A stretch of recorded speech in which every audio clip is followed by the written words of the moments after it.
What's up, guys? It's Logo back with Flex Appeal episode 84. It's week 14, day 6, my secondary squat day. I had some singles, comp singles on the menu and some pause squats. For the single, worked up to 330 or 150 pounds. And I kind of wanted to go through like my thought process here on the squats because I felt like I was going too low and I was maybe losing tightness. So I tried to like cut squats a little bit high today just to test it out, which maybe on comp singles it wasn't the best idea.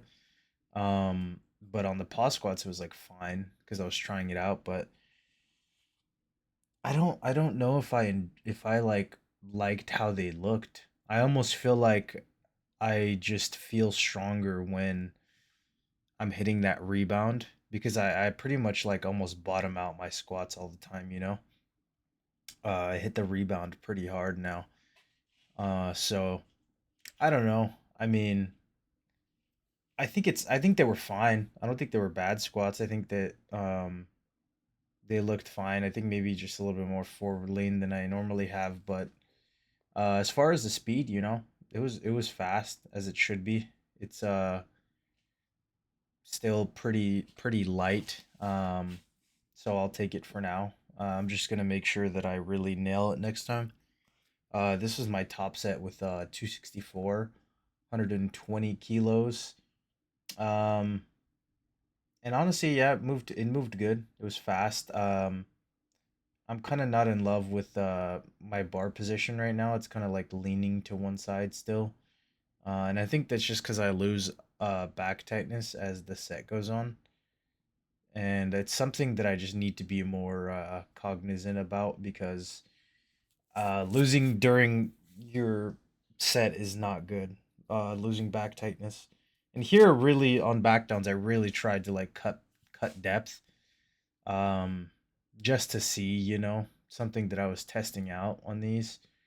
Uh, and it felt fine. It just I don't like not knowing if I hit depth or not, because normally I don't ever have to question it because I know that I'm hitting the lowest point that I could hit, right? And so on these feeling like, damn, maybe I didn't hit depth is it's not something that I've ever had to deal with because I've always been a to depth squatter, below parallel and maybe even way below that.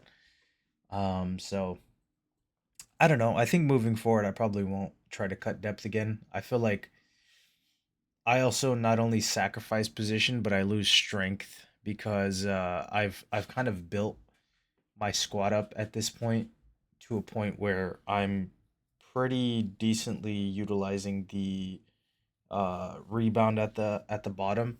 I'm just like tempoing down and then keeping tightness, not losing hip tightness, and then just hitting the bottom and then coming back up. There's like a decent, technique to that to where you don't lose your tension at the bottom. And I feel like it's something that I'm just still learning, but as far as it goes, still happy with the squats today. I hit the numbers that I need to hit, and I feel like I still drilled in. Given that I was changing my approach a little bit, I still drilled in good technique.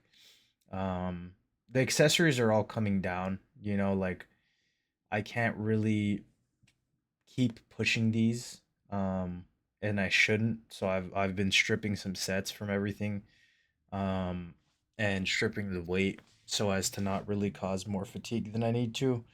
Given that we are getting pretty deep into peaking now, we are our strength and then peaking. We're like week 2 right now, about to finish week 2, going into week 3. So I really need to make sure I keep the volume good enough to where I'm not losing anything, but not to where I'm causing unnecessary intra week fatigue, so that I can remain fresh for the actual compounds. Because that's what's most important. That's what I really want to push right now. And I think as far as it goes, like I'm looking at the numbers each session, and then looking at how I move them, and it's pretty much going exactly how I envisioned it and wanted it to go. You know, nothing should be extremely hard right now. It should just be pocket technique work, you know, and so far that's pretty much how everything's moved. Nothing's been crazy or difficult at all. And yeah, I'm just steamrolling forward, man. I'm feeling good, feeling very confident about the end of the block, you know, and it's I really just love the process of this, man. Now, like understanding and knowing that the work that I'm putting in is going to accumulate over time and lead to a planned result as long as I'm putting in the work on my end outside of the gym. It's a good feeling, you know, and it's something that you get with bodybuilding too, but bodybuilding is so subjective as a sport. The end result is not always going to be what's going to win, you know, and obviously there's like now in powerlifting there's more of a coaching aspect and calling numbers and just trying to win rather than chasing just your best. I think powerlifting has shifted more competitive in the recent years, which I kind of like. But you know, I'm always just trying to do the best that I can do, you know, and just chase numbers. That's essentially what powerlifting is. You're just chasing numbers, and I think if you get too caught up into it, you might end up feeling like bad about it. But I think if you really just enjoy the process of it, um, you will get to the place that you desire and really enjoy it a lot more, and as well as the people that you meet along the way in this in powerlifting because I you have such a great opportunity to meet so many people doing this, and it's something that I'm very grateful for. But I'm kind of going going on a tangent here, so that's pretty much the end of the video, guys. If you enjoyed, consider leaving a like, a comment, or subscribe. I'll see you tomorrow for day 7 and some deadlifts. Uh, Hopefully, we'll have something pretty good. Thanks for watching.